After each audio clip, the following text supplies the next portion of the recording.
Venise n'est pas qu'un beau décor. Les façades de ces mythiques palais abritent les destinées tumultueuses et parfois tragiques de grandes et riches familles. 24 mai 1910.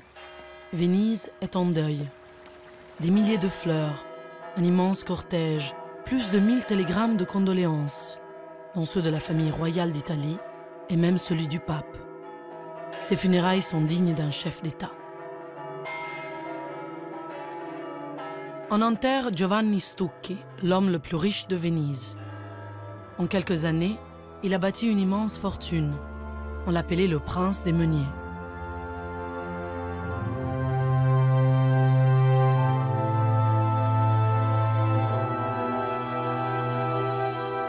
Derrière le cercueil, son fils, Giancarlo Stucchi, il accompagne son père vers sa dernière demeure. Dans ce tombeau, le plus beau de San Michele et l'île cimetière de Venise, Giovanni reposera à côté de son propre père, Hans. Bientôt, la splendeur des Stucchi sera emportée par le vent de l'histoire, fulgurante ascension et brutale décadence. C'est l'histoire des Stucchi de Venise. Une tragédie en 3 actes, 3 générations, pas une de plus.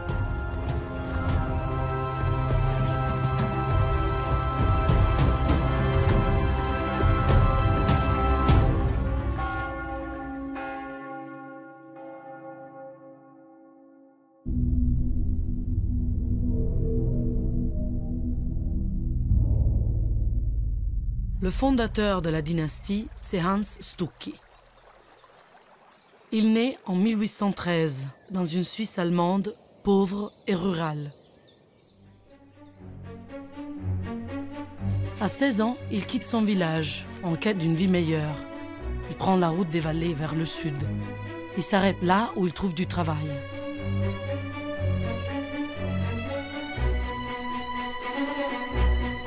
Il va de ville en ville, dans cette Italie du Nord qui n'est encore qu'une mosaïque d'États, principalement sous la domination de l'Empire d'Autriche. En chemin, Hans apprend le métier de meunier.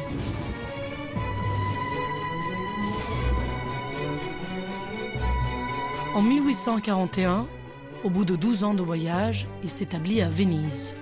Il trouve du travail dans le seul moulin de la ville, installé dans une ancienne église de Cannaregio, un quartier populaire. Lorsque Hans Stucchi arrive à Venise, Venise est en pleine dépression et en plein déclin démographique.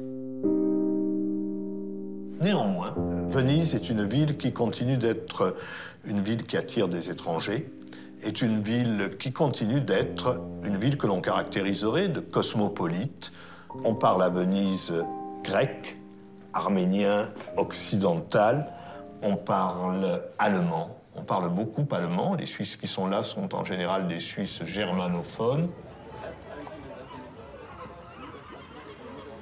Ainsi, au moulin de San Girolamo, on parle surtout allemand, ce qui n'empêche pas Hans de s'intégrer à la vie de Cannaregio. Il y rencontre sa femme Domenica, une vraie Vénitienne, et s'installe avec elle tout près du moulin. D'ouvrier, il devient contremaître, et bientôt c'est lui qui dirige le moulin. Le bonheur domestique vient compléter la réussite sociale. Leur premier enfant, Giovanni, né en 1843. Arrive 1848, le printemps des peuples. Comme Paris, Berlin, Budapest et Milan, Venise s'insurge, chasse l'occupant autrichien et institue pour quelques mois ce que l'on va appeler la République de San Marco. Que veut-on à Venise? On veut une constitution libérale, mais on profite de la demande de constitution libérale pour réaffirmer de façon très claire et très nette la volonté de construction nationale au cœur d'une péninsule qui devrait être une péninsule unifiée. La contre-offensive des Autrichiens sera extrêmement vigoureuse. Venise est l'objet d'un véritable blocus. Durant ce blocus, d'ailleurs, Le meunier de Venise, Hans Stucki, va contribuer aux approvisionnements, aux efforts intérieurs de la communauté vénitienne, mais rien n'y fera et cette révolution sera défaite.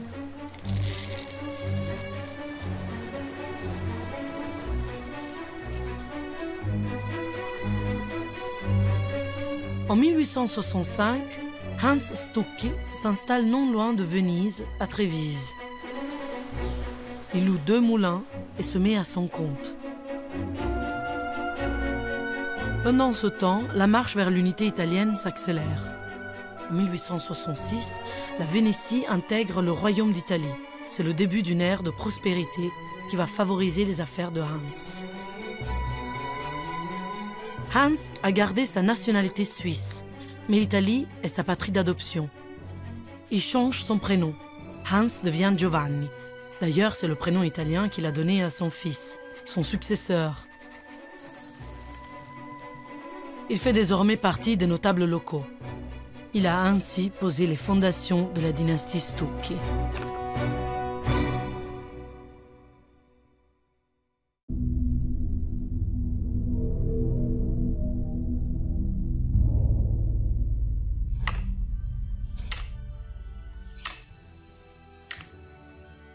Contrairement aux autres enfants des classes aisées, Giovanni Stucki n'a pas appris le latin et le grec, mais le commerce, le droit et la comptabilité. Il doit devenir plus qu'un meunier, un entrepreneur. En 1859, Giovanni a 16 ans. Comme le veut la tradition, son père l'envoie en voyage d'apprentissage pour plusieurs années. Les premières lignes ferroviaires commencent à sillonner l'Europe centrale. Giovanni part vers l'Est. Il s'arrête à Odessa, le port de commerce où le blé venu de Russie transite vers l'Europe. Dans les comptoirs, chez le négociant, il apprend les rouages du métier. Sur le chemin du retour, en Hongrie, il découvre une toute nouvelle technique, des cylindres métalliques qui produisent une farine plus blanche et plus fine. Industrialiser la fabrication, se fournir là où la matière première est peu chère, le jeune Giovanni Stucki réalise que l'avenir du commerce est là. Il revient plein d'enthousiasme et s'installe près de Trévise, où vivent désormais ses parents. Il loue 6 moulins et y remplace les vieilles meules de pierre par les fameux cylindres hongrois, une première en Italie. Le succès est immédiat. Giovanni travaille avec acharnement. Et c'est au cours d'un de ses nombreux déplacements pour livrer sa farine qu'il rencontre celle qui va devenir sa femme. Antonietta von Kupferschein vient d'une famille noble autrichienne qui s'est installée à Trévise après des revers de fortune. Voilà pourquoi sa famille ne s'oppose pas au mariage avec Giovanni, roturier, mais plein de ressources et d'ambition. Ses affaires se développent à une vitesse fulgurante. Quelques années plus tard, Giovanni a ajouté à ses 6 moulins une fabrique de pâtes alimentaires. Il emploie plus d'une centaine d'ouvriers. En 1880, le couple s'installe à Venise. L'avenir sourit aux Stucki. Nous sommes à une époque où, grâce à l'ouverture du canal de Suez, les échanges euro-méditerranéens reprennent un sens et redonnent à l'ensemble des ports de la Méditerranée un rôle international qu'ils n'avaient plus. Les produits qui transitent de façon plus massive à Venise sont les blés, les céréales de Russie, d'Amérique. Venise profitera d'une sorte de mondialisation des échanges.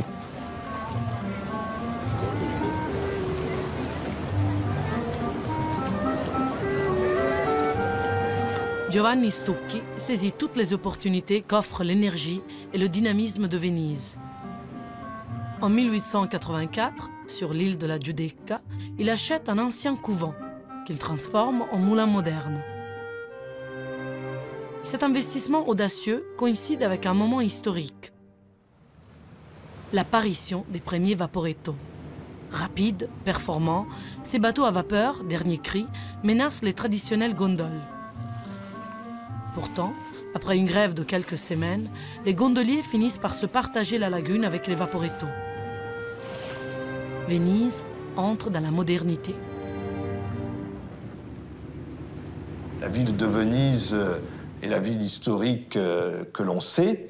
L'adaptation à cette prospérité économique, qui doit avoir des traductions urbanistiques, la modification du paysage, etc., ne va pas de soi. On a restauré le centre de Venise, certes. En revanche, on ne touche pas à un certain nombre des sestières et des quartiers périphériques. Là, s'amasse un certain nombre de populations ouvrières aux conditions de vie difficiles, dans des conditions d'hygiène liées notamment à la situation particulière de Venise sur la lagune, dans des conditions d'hygiène qui sont extrêmement mauvaises. C'est pourtant à 2 pas de son moulin, près de ses ouvriers, au cœur du quartier populaire de la Giudecca, où les épidémies de choléra sont fréquentes, que Giovanni décide de s'installer avec sa petite famille. En 1881, après 3 filles, naît enfin un garçon, Giancarlo. Les enfants Stucchi étudient en Suisse, dans des pensionnats pour enfants riches. Le petit dernier, Giancarlo, prolonge ses études à l'école polytechnique de Zurich, où il devient ingénieur. Giovanni a enfin un successeur qui pourra reprendre l'entreprise familiale, d'autant que son père Hans vient de mourir. Il a vécu 74 ans, assez pour avoir eu le bonheur de connaître la réussite de son fils. Désormais, les moulins Stucchi tournent jour et nuit, mais cela ne suffit plus à Giovanni. Il rêve d'une cathédrale industrielle, plus haute que le palais des Doges, inspirée des usines qu'il a vues lors de ses voyages en Allemagne. Le style du projet défie tous les canons architecturaux de Venise. Plusieurs fois, il est refusé par la mairie. Mais Giovanni s'obstine.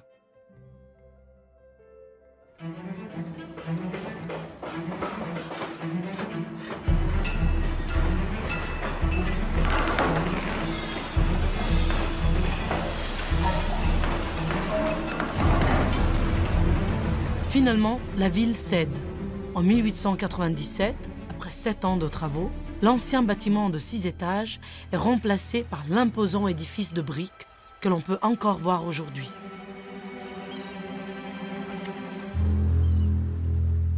Giovanni Stucchi est sans aucun doute un innovateur. Il détonne dans le milieu traditionnel des entrepreneurs italiens de l'époque. En effet, à l'époque en Italie, les architectes n'imaginent pas qu'un bâtiment industriel puisse être conçu en fonction de son usage technique et non pas comme un bâtiment ordinaire dans lequel on va juste mettre de la technologie. Visionnaire, Giovanni a conçu un moulin à usine à la pointe de la modernité. Chaîne de fabrication, dispositifs anti-incendie, tapis roulants, tout est automatique. Sur le quai, des grues permettent aux bateaux de décharger la marchandise et de repartir dès le lendemain avec une nouvelle cargaison. Pour Venise, c'est une véritable révolution. Mais Giovanni va encore plus loin dans la rationalisation. Juste à côté, il fait construire des maisons modernes pour ses ouvriers. Il fait planter des arbres fruitiers et aménager un potager. Une cité ouvrière à l'italienne. Le soir du 13 avril 1897, une fête somptueuse est donnée pour l'inauguration. Le moulin est le premier édifice de la ville éclairé à l'électricité. Le tout Venise est là. Cette année-là, la presse le couronne homme le plus riche de Venise. Cette réussite insolente commence à susciter la jalousie. D'autant qu'il est resté suisse comme son père, ne se souciant pas de demander la nationalité italienne.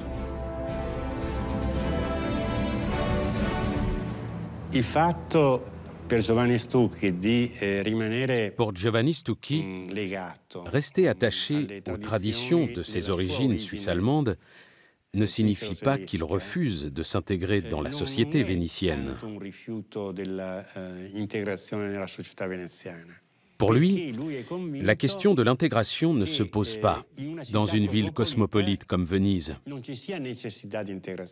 Tout le monde a le droit d'y vivre et chacun peut être reconnu selon ses propres valeurs. Et les valeurs que porte Giovanni, ce sont celles de l'innovation et de la richesse. Et justement, il est riche.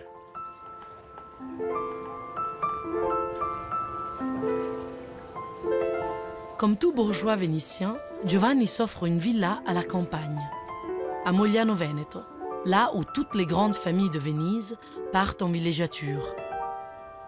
La villa Stucchi se distingue par son style, moderne, luxueux. Dans le parc foisonnant s'étire un lac artificiel qui fait le bonheur des enfants de la famille et des amis.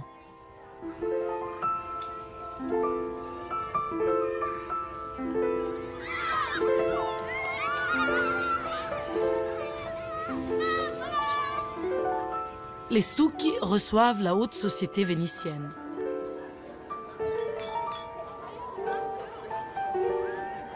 On prend le thé, on se promène, on organise des tournois de tennis, des parties de chasse et de ball-trap.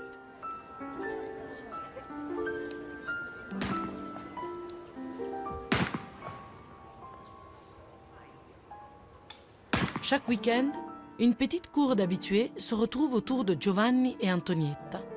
Leur fille Maria y rencontre Ugo Trevisanato, fils d'une riche famille du voisinage. Giovanni orchestre la prestigieuse alliance en grande pompe dans une petite église dont il est le bienfaiteur, située juste à côté du moulin, au cœur même de sa réussite. Giovanni est parvenu au sommet et il le montre. Pour lui, sa richesse, c'est la parfaite concrétisation de son parcours d'entrepreneur, qu'il entend célébrer de manière toute particulière en ravivant la vieille tradition vénitienne selon laquelle, quand un marchand devenait particulièrement riche, il se faisait bâtir un palais sur le Grand Canal. Mais il n'y a plus de place pour construire au bord du Grand Canal. Alors Giovanni achète le palais de la famille Grassi, le plus grand et le plus moderne des palais du Grand Canal. Il l'achète pour rendre sa réussite éclatante aux yeux de tout Venise.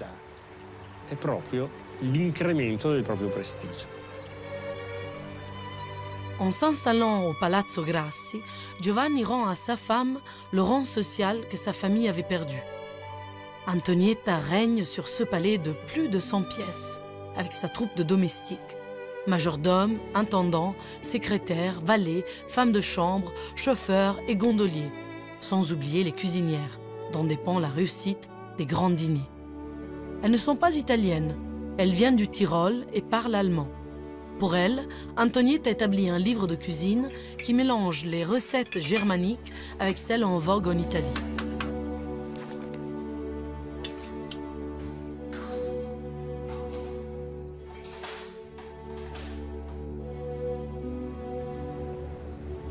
La possession du Palazzo Grassi confère aussi aux Stucchi ce privilège, disposer d'une loge permanente dans le cœur mondain de Venise, le théâtre de la Fenice.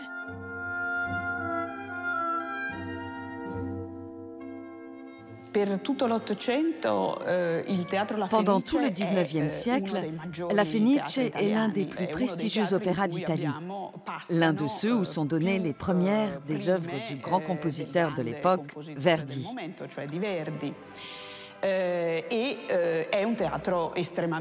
C'est un opéra extrêmement dynamique pendant tout le XIXe siècle et le centre le plus actif de la vie culturelle vénitienne. Avoir une loge à la Fenice, c'est indispensable pour toutes les grandes familles de la ville. Et les Stucchi n'y font pas exception. Les Stucchi font désormais partie du petit monde des privilégiés. L'hiver, ils séjournent à la montagne, en Suisse, à Saint-Moritz ou à Caux, dans les premiers grands palaces qui rivalisent de luxe et de beauté. Giancarlo, le fils, déjà fou d'automobile, les rejoint à bord de l'un de ses bolides. Ski, patinage, luge, c'est la naissance des sports d'hiver.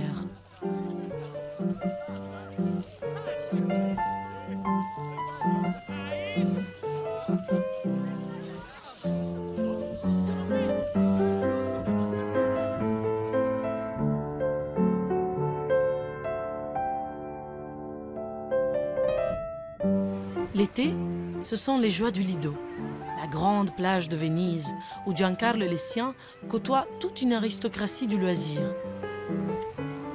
Notables, intellectuels et artistes s'y retrouvent et profitent de l'été sans fin. En 1900, l'Europe des classes aisées accourt à l'exposition universelle de Paris. Forcément, Giancarlo Stucchi, bientôt 20 ans, s'y précipite lui aussi. Il y fait une découverte extraordinaire, la chrono de poche Gaumont, la première caméra miniature au monde, fabriquée à seulement 100 exemplaires. Giancarlo devient le cinéaste amateur de la famille.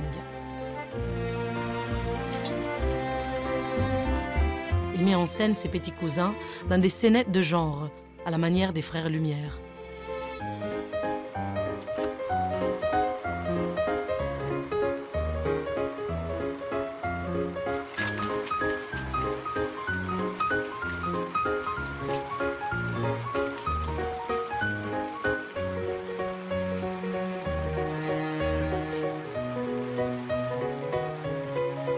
L'horizon des Stucchi s'élargit toujours plus. En 1904, Giovanni offre à son fils un billet pour les Amériques.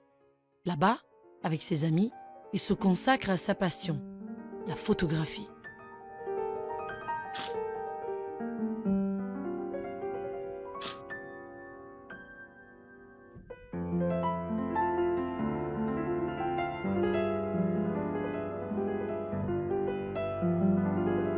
Deux ans plus tard, c'est dans le cadre d'un voyage d'études que Giancarlo part en Angleterre avec la Société des ingénieurs d'Italie. Les usines qu'il visite à Manchester et à Liverpool, les deux grandes villes industrielles, impressionnent le futur héritier des moulins Stucchi. Les silos à grains anglais sont gigantesques. Cette passion du fils pour la technique fait la fierté du père et décuple son ambition. Pour les 25 ans du moulin, Giovanni donne une grande fête à laquelle il convie toute la bonne société vénitienne, mais aussi l'ensemble de son personnel, des comptables aux ouvriers. La Gazette mondaine Venezia en fait sa une. Ses employés et ses ouvriers qui l'adulent se pressent autour de lui et lui offrent des cadeaux. On célèbre la fête du travail, les victoires éclatantes d'un guide moderne, parce qu'il est à la fois la force et la pure bonté. Il était courant à l'époque que les grands patrons entretiennent avec leurs employés ce type de rapport qu'on pourrait qualifier de paternaliste. Le patron entend fidéliser ses ouvriers et tous ceux qui travaillent pour lui en faisant passer l'entreprise pour une grande famille, en veillant au bien-être de ses salariés et en s'occupant d'eux comme s'ils étaient ses propres enfants.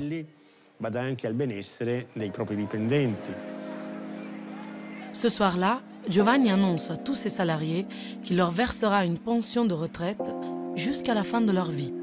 À l'époque, c'est encore exceptionnel. Finalement, un groupe s'avance pour lui rendre hommage, lui offrant une plaque de bronze à son effigie. Ce ne sont pas les ouvriers du moulin, ce sont des paysans de Portogruaro. Portogruaro, c'est là que, quelques années auparavant, Giovanni s'est lancé dans une nouvelle aventure. Dans cette zone marécageuse, à 80 km de Venise, il a acquis un vaste domaine de 1700 hectares.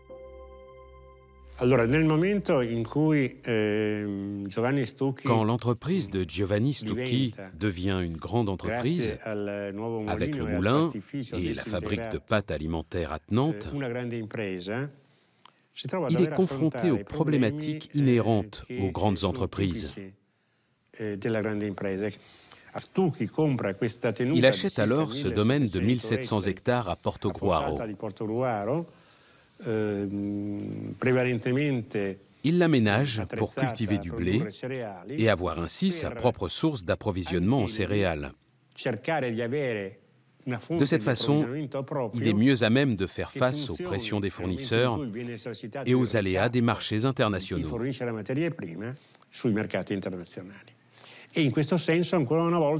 En ce sens, Giovanni Stucchi se révèle innovateur.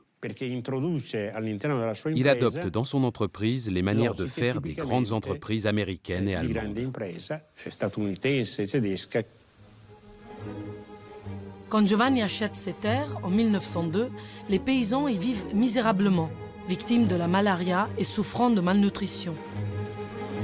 Giovanni fait assécher toutes les terres à l'aide de pompes hydrovores ultra puissantes. Un travail titanesque qui nécessite l'installation de plusieurs centrales électriques. Puis, il fait tracer des routes, construire une église et une école. Il loge ses 1000 employés et leurs familles dans des maisons modernes. C'est toute une cité agricole qu'il crée, frappée du sceau des Stucchi.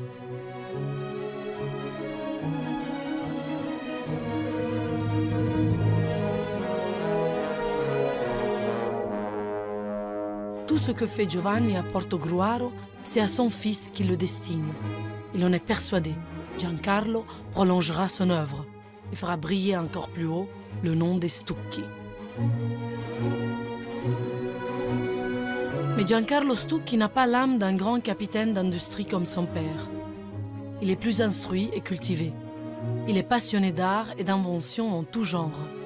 Il collectionne les tableaux de maîtres dont il décore les grandes pièces du Palazzo Grassi. C'est un esprit foisonnant, avec sans cesse des tas d'idées qu'il dessine sur son carnet. Avec sa chrono de poche, il aime fixer sur la pellicule des scènes de vie de la Venise du début du siècle. Les quartiers populaires, sa marque, ses pigeons, la lagune et son agitation constante.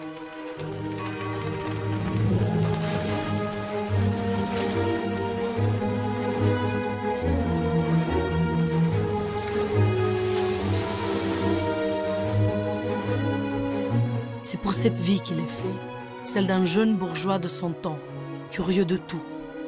Mais le destin va en décider autrement. Le 21 mai 1910, à 18h37, gare Santa Lucia, Giovanni Stucchi s'apprête à prendre un train pour Portogruaro. Quand un homme se jette sur lui et lui tranche la gorge d'un seul coup de rasoir. Giovanni expire sous les yeux de son fils Giancarlo. Venise est horrifiée par cet assassinat d'une brutalité inouïe. Hier matin, la ville s'est réveillée en deuil. Les magasins n'ont pas ouvert. On a vu partout des drapeaux noirs. Et dans les rues, toute vie semblait s'être évanouie. Lorsque Giovanni Stucchi est assassiné, évidemment arrive le portrait de son assassin présumé. Alors, son assassin présumé a comme première caractéristique d'être un ancien ouvrier des moulins Stucchi. Ce sur quoi il convient d'insister, c'est que c'est un déséquilibré, derrière lequel se profile l'image de l'anarchiste, de l'ouvrier irrationnellement engagé en politique et donc violent. Il faut savoir aussi que, comme dans toute l'Europe d'ailleurs, en Italie se développent dès la fin du XIXe siècle des organisations ouvrières, des ligues, des coopératives. Et là, il y a une spécificité italienne, le mouvement anarchiste. Les anarchistes italiens utilisent l'assassinat politique comme arme.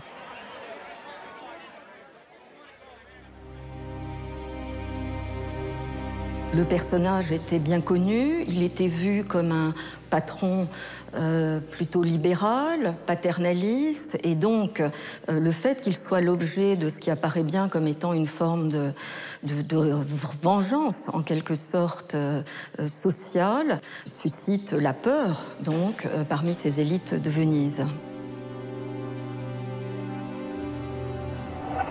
Cet assassinat illustre les limites du paternalisme patronal, à une époque de fortes tensions entre classes sociales.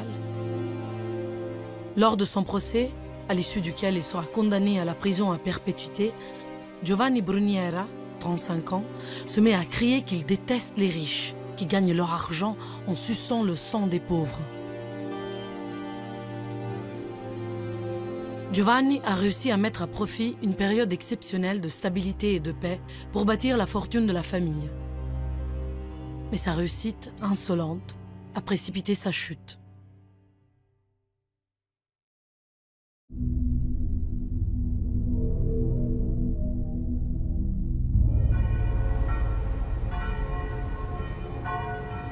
Aux funérailles de son père, Giancarlo Stucchi n'a que 29 ans.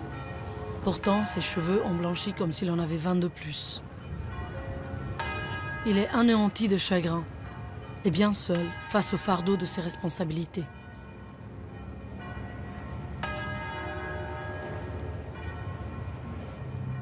À présent, c'est lui le chef de la famille, à la tête d'un empire industriel.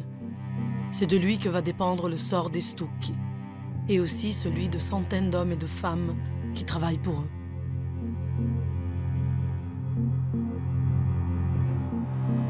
Mais bientôt, avec Venise, l'Italie, l'Europe tout entière, les Stucchi vont connaître des jours encore plus sombres.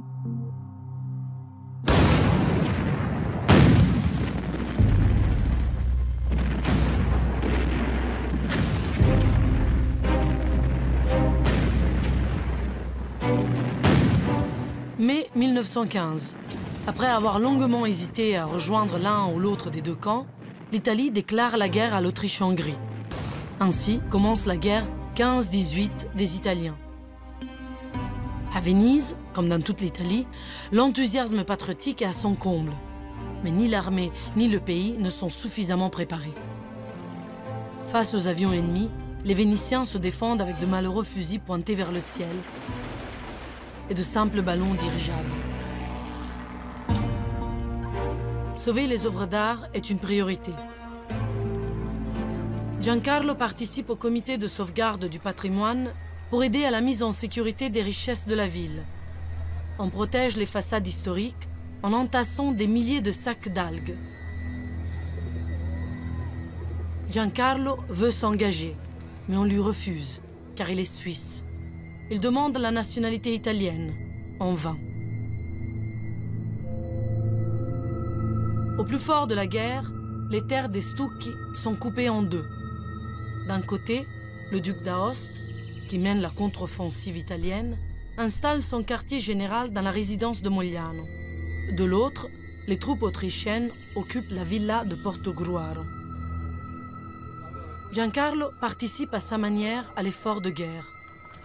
Avec le moulin et la fabrique de pâtes, il ravitaille sans relâche la ville et les troupes.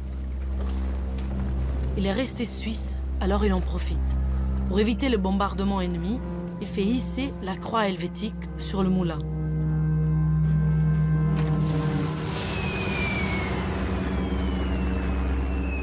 Venise est bombardée plus de 40 fois. En février 1918, le Palazzo Grassi est touché. 4 domestiques sont tués. Cette tragédie bouleverse profondément Giancarlo, qui se sent impuissant à protéger les siens. Si toute la famille Stucchi sort indemne du conflit, les pertes matérielles, elles, sont énormes. Surtout à Portogruaro, où tout est à refaire. Giancarlo s'endette lourdement auprès des banques. Tout le pays est à reconstruire, mais l'Italie est dans le camp de vainqueurs. Quand s'ouvrent les négociations de paix de la conférence de Paris, elle attend les territoires que les Alliés lui ont promis lors de son entrée en guerre. Mais le président américain Wilson, qui mène le jeu, n'a que faire de ces accords officieux entre alliés européens. Il y a, à l'issue de la guerre, une situation d'amertume, de grande frustration et donc de développement du nationalisme. Et Mussolini et le parti fasciste naissant vont faire leur miel donc, de cette situation donc, de grande frustration. Et se développe aussi à l'issue de la guerre un mouvement de grève, d'occupation des usines, parce que je dirais que la guerre a contribué à rendre beaucoup plus insupportable insupportables, ces conditions très difficiles donc, des catégories populaires, et il réclame donc de meilleures conditions de travail, de meilleurs salaires, ce qui est à l'origine de cette agitation. Il y a en tout cas une très grande peur qui se développe donc au sein du patronat et des élites dirigeantes. Le moulin Stucchi n'est pas épargné. Pour la première fois, les ouvriers se mettent en grève. Ils demandent 40% d'augmentation. Giancarlo concède finalement la journée de 8 heures. Un accord est signé, l'activité reprend. Mais à Venise et dans tout le pays, la tension sociale et politique est à son comble. C'est dans ce contexte explosif que le 28 octobre 1922, les chemises noires de Benito Mussolini marchent sur Rome et prennent le pouvoir. Très vite, les élites vénitiennes vont se rallier, et notamment les milieux patronaux. Lorsque Mussolini est arrivé au pouvoir, on assiste à une forme de ralliement opportuniste de ces élites qui soutiennent ce gouvernement, qui est vu comme un gouvernement d'ordre, qui a su donc rétablir l'autorité de l'État. Pour ce qui est de Stucchi, en l'occurrence, eh bien, le soutien du gouvernement est bien évidemment nécessaire pour son activité économique, puisque l'une des particularités du régime fasciste, c'est d'encadrer l'économie. Giancarlo s'implique pleinement dans la reprise économique de Venise. Il se rend à Marghera, sur le site choisi pour construire un nouveau port industriel. Le projet est porté par un petit noyau d'hommes d'affaires que la presse va baptiser le groupe de Venise. Le plus important, c'est Giuseppe Volpi, un aventurier qui a fait fortune dans l'Empire ottoman et qui dirige aujourd'hui la florissante société adriatique d'électricité, la SADE. C'est grâce à lui que Giancarlo accède à ce club très exclusif. Ils vont nouer une relation étroite, mais ambiguë. Le rapport de Giancarlo avec Volpi est un rapport d'amitié formel.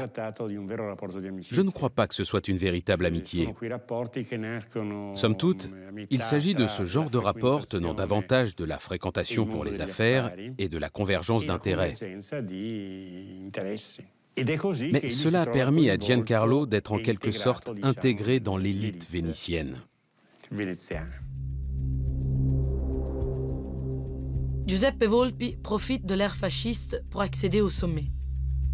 Celui que l'on surnommera bientôt le dernier doge est si influent que la Confindustria, le syndicat du patronat italien, l'impose à Mussolini pour redresser l'économie. En 1925, l'ami de Giancarlo est nommé ministre des Finances.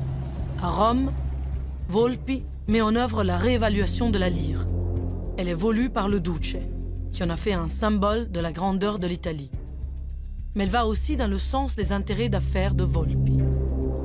En revanche, elle pénalise lourdement les exportations, et donc les affaires de Giancarlo, qui a de plus en plus de mal à écouler ses stocks. Il doit fermer ses bureaux en Argentine, aux États-Unis, en Égypte et en Angleterre. À cela s'ajoute, la même année, le lancement par le Duce de la bataille du blé, qui vise à assurer l'autosuffisance alimentaire de l'Italie. Or, le système Stucchi repose sur un approvisionnement en blé à l'étranger. Avec le développement de cette politique qui conduit les Italiens à produire de plus en plus de blé, invité en cela par Mussolini lui-même, qui va se faire filmer torse nu en train d'assembler donc des gerbes de blé. Là aussi, le symbole est tout à fait important. Il pourra de moins en moins importer du blé pour ses propres industries.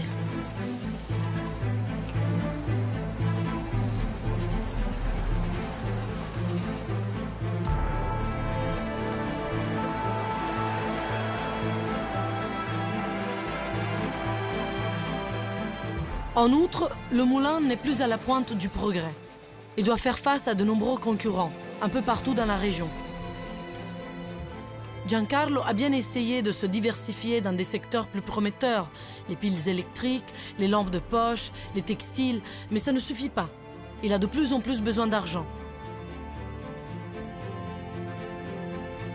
C'est en solitaire qu'il fait face aux problèmes qui s'accumulent. Il ne dit rien à sa mère, qui l'accompagne pourtant tous les dimanches à la messe. Toute sa vie à lui est occupée par cette responsabilité, assurer aux siens leur rang et leur tranquillité.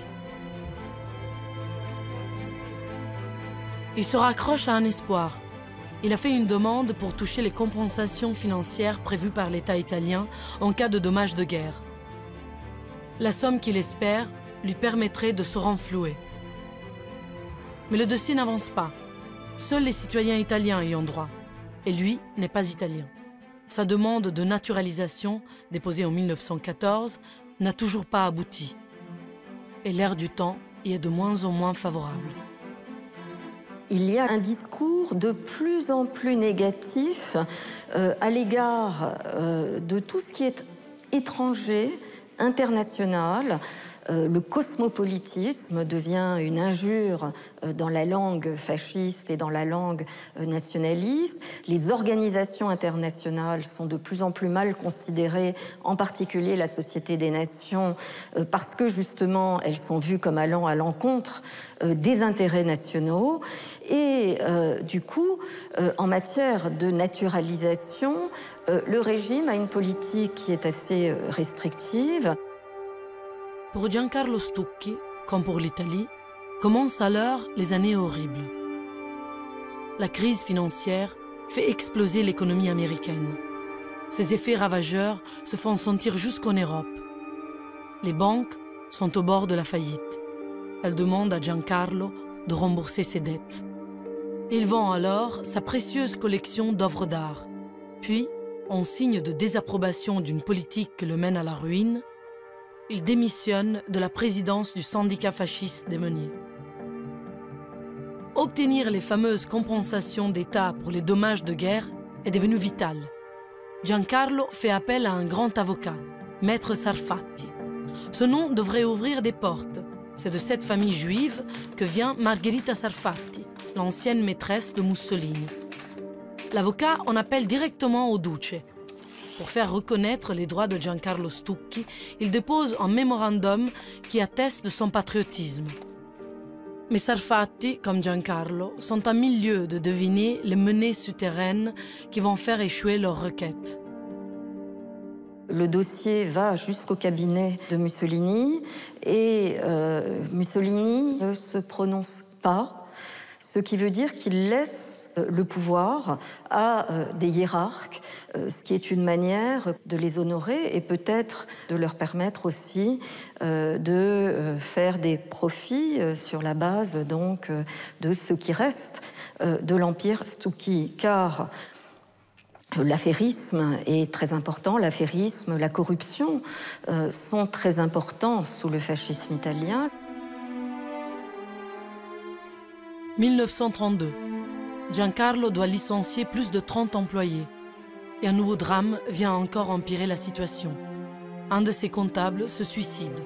Il prenait gros dans la caisse pour jouer en bourse. La bourse s'est effondrée. Il a tout perdu. Le pire est à venir. Giancarlo reçoit une réponse négative du cabinet de Mussolini. Il n'est pas citoyen italien. Il n'a pas droit aux compensations de guerre. Alors, pour éviter une faillite déshonorante et pour conserver quelques chances de rebondir, il accepte une solution juridique héritée du droit romain appelée cessio bonorum. Pas de faillite proprement dite, pas de poursuite, mais il cède tous ses biens à ses créanciers. Pour Giancarlo, l'honneur est sauf, mais la ruine est totale. Le moulin appartient désormais à la Banca Commerciale. Giancarlo en reste le directeur. Les Stucchi ont dû quitter le Palazzo Grassi. Giancarlo s'est installé avec sa mère dans un appartement en location. Ils vivent de son salaire et des rentes d'Antonietta. Giancarlo est abattu. Il prête à peine attention à ce qui se passe autour de lui.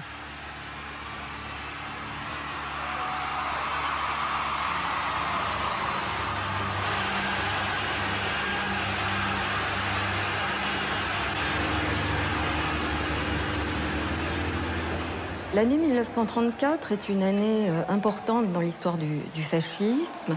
C'est probablement l'une des années 34, 35, 36 au cours desquelles le régime est le plus populaire. Ce qui va contribuer à la popularité du régime, c'est la Coupe du monde de football que l'Italie remporte et qui se déroule en Italie. Et un peu comme les Jeux olympiques en Allemagne un peu plus tard, eh bien, ce sera un moment d'intense propagande où l'Italie essaie de montrer son meilleur visage.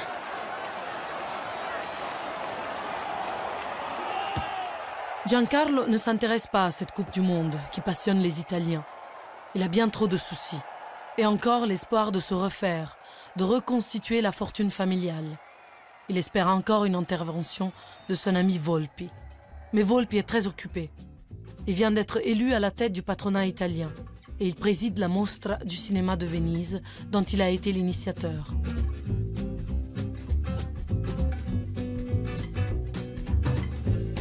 La Mostra connaît immédiatement un très grand succès. C'est un grand événement médiatique.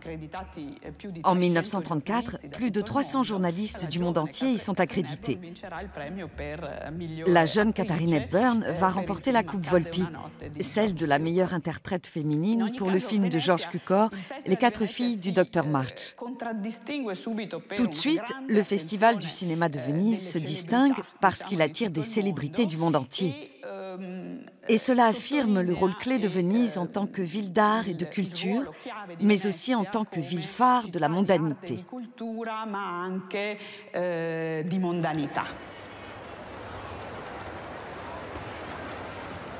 La Mostra est une véritable glorification du fascisme.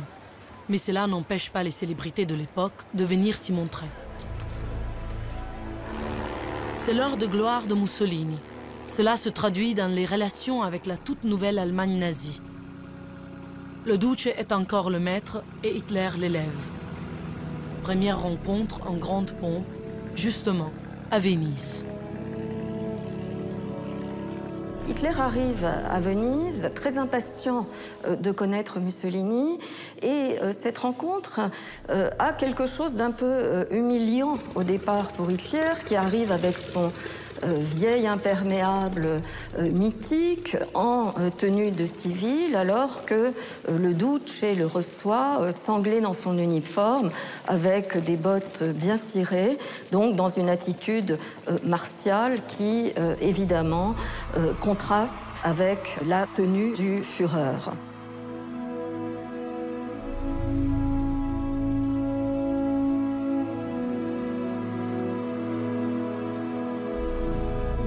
Il y a eu quelques moments d'échange très difficiles entre les deux hommes, en particulier au moment où Hitler a commencé à exposer sa doctrine raciale en évoquant les origines négroïdes des peuples méditerranéens, ce qui, évidemment, n'était pas de nature à plaire à Mussolini. Cette même année, 1936, c'en est définitivement fini de la fortune des Stucchi. Les créanciers ont fini par vendre les biens qu'ils détenaient et ce dépeçage met en lumière les appétits des amis de Giancarlo. La liquidation du patrimoine des Stucchi a été confiée à un grand spécialiste vénitien, qui était aussi le principal expert comptable de la SADE, la Société adriatique d'électricité de Giuseppe Volpi. Et c'est la SADE qui a fini par acheter le moulin Stucchi. La deuxième propriété par ordre d'importance, c'était le Palazzo Grassi. Il a été acheté par Vittorio Cini, l'un des associés de Volpi dans la SADE. Je ne crois donc pas que la gestion de cette liquidation ait été tout à fait correcte. Tout son patrimoine est racheté pour un prix dérisoire par ses amis. Giancarlo met définitivement fin à ses relations avec eux. Lui, qui ne s'est jamais confié, avait-il compris que Volpi et ses proches ont précipité sa chute? L'ironie du sort veut que cette même année, on appose à l'entrée de la Fenice une plaque de remerciement aux généreux donateurs. Giancarlo Stucchi fait partie des invités d'honneur à la cérémonie de dévoilement de la plaque. Il n'est plus riche, mais il fait comme si.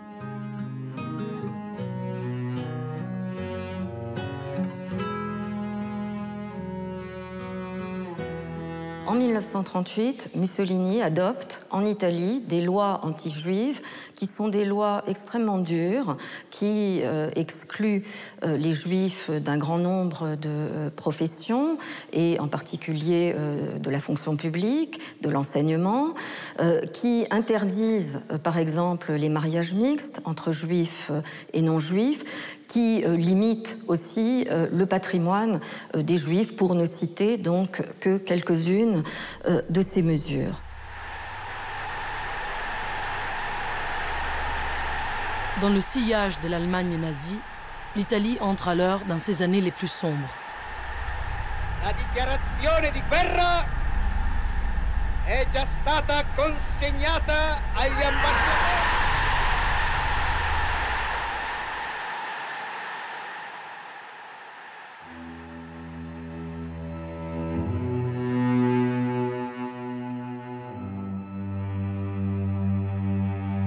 Giancarlo a compris que les compensations de guerre n'arriveront jamais. D'autant plus que les temps ont changé. Son avocat, juif, est bientôt forcé de fuir l'Italie. Le Conseil d'État prend prétexte de son absence pour classer sans suite la requête de Giancarlo. Le 24 juin 1941, Giancarlo rédige son testament. C'est le jour de la San Giovanni. Suivant l'exemple de mon père, j'ai toujours utilisé l'argent pour créer de l'activité. Malgré moi, mon patrimoine est parti en fumée. Je suis le dernier des Stucchi de Venise. Et je désire qu'après ma mort, ce nom respecté n'apparaisse plus que dans le cimetière de San Michele, là où reposent mes chers parents, que j'ai aimés plus que tout.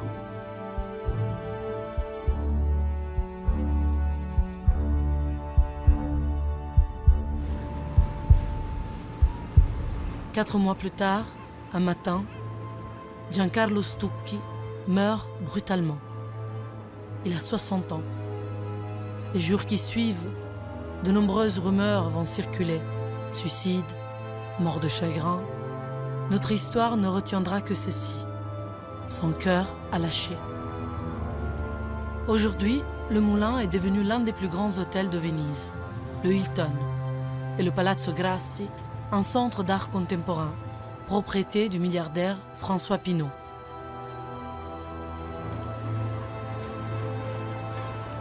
De leur chapelle funéraire, sur l'île San Michele, les Stucchi sont les témoins désormais muets de l'histoire de Venise. Cette ville qui, après leur avoir tant donné, leur a tout repris.